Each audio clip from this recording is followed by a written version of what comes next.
ನನ್ನನ್ನು ಇಲ್ಲಿಗೆ ಯಾಕೆ ಕರ್ಕೊಂಡ್ಬಂದ್ರಿ? ನೀವು ನನ್ನನ್ನು ಇಲ್ಲಿಗೆ ಯಾಕೆ ಕರ್ಕೊಂಡ್ಬಂದ್ರಿ?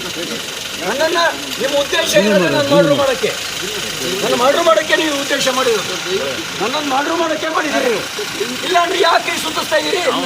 11 ಗಂಟೆಯಿಂದ ನೀವು ಖಾನಾಪುರದಿಂದ ಎಲ್ಲ ಸುತ್ಕೊಂಡ್ಬಂದ್ರಿ. ನೀವು ಯಾಕೆ ಸುತ್ತಿಸ್ತಾ ಇದ್ದೀರಿ ನನ್ನನ್ನು? ನನಗೆ ಇಂಜುರಿ ಆದ್ಮೇಲೆ 3 ಗಂಟೆ ಮೇಲೆ ನೀವು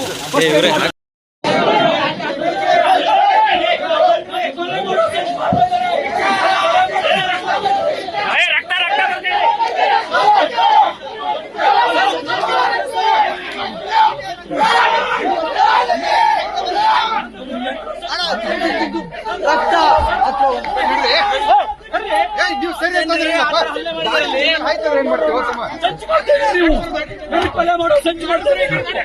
ಕೊಲೆ ಮಾಡೋ ಸಂಚು ಮಾಡ್ತೀಯ?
ಸರಿ